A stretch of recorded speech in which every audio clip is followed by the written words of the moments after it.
मेरा नाम आसिया है। मुझे दुनिया से गए हुए आज 3 साल हो गए हैं। आज जन्नत में हूँ, सब कुछ मेरे पास है।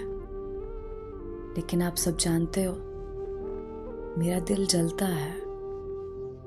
मुझे सुकून नहीं आता कहीं भी।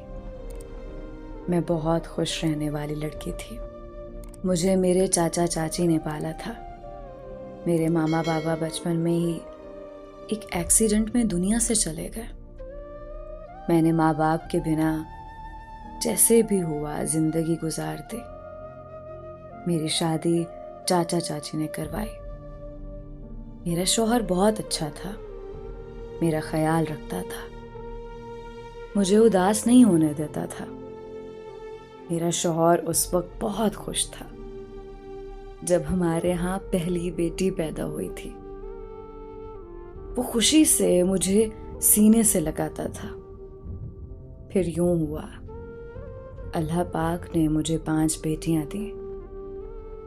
एक बेटी एबनॉर्मल थी, वो चल फिर नहीं सकती थी। मेरा शौहर मेरी सास ताने देने लगे। मैं अपनी बेटियों को लेकर बहुत रोई थी।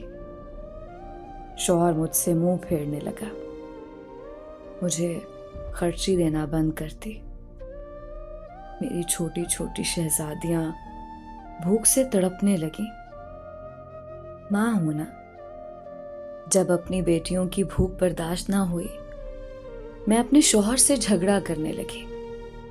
जब मैं अपने शौहर से लड़ती, मेरी छोटी छोटी नन्ही सी परियां दीवार के साथ खड़ी एक कोने में चीख चीख कर रोया करती थी। शौहर एक डंडा उठाता, उस वक्त तक मारता जब तक मैं बेहोश ना हो जाती।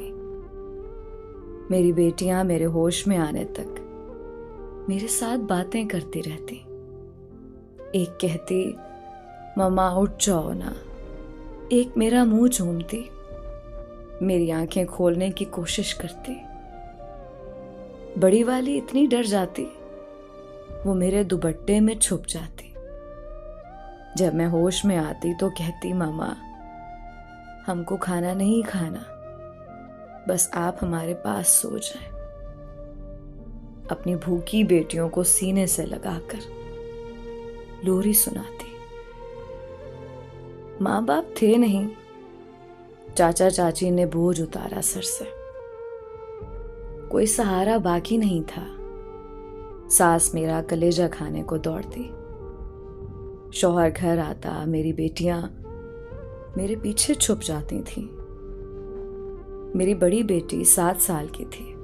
एक दिन मेरे शौहर ने उसे कहा, खाना डाल कर दो। वो खाना प्लेट में डाल रही थी।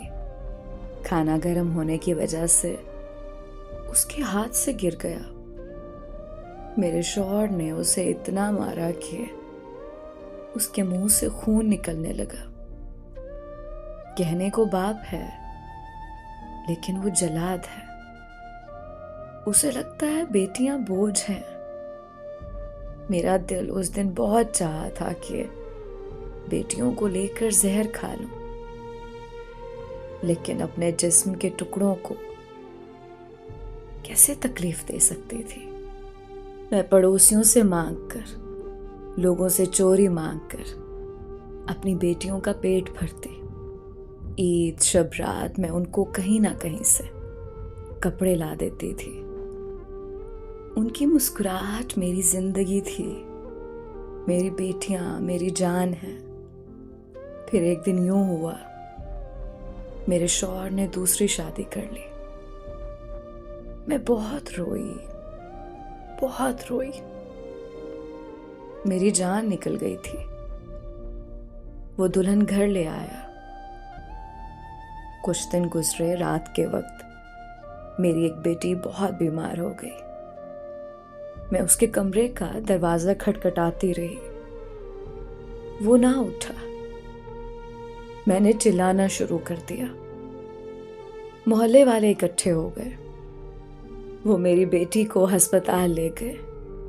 सुबह मेरा शौहर डंडा लिए मेरे पास आया, मुझे गालियां देने लगा।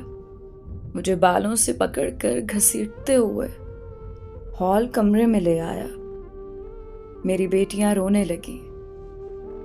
मेरी बड़ी बेटी बीमार पड़ी थी चारपाई पर। शौहर गाली देते हुए कहने लगा, तुमने रात को क्या तमाशा किया था? महल्ला इकट्ठा कर लिया। मेरी खुशी नहीं देखी जाती तुमसे। उसने मुझे मारना शुरू कर दिया। मुझे मारता रहा। मैं चिल्लाती रही।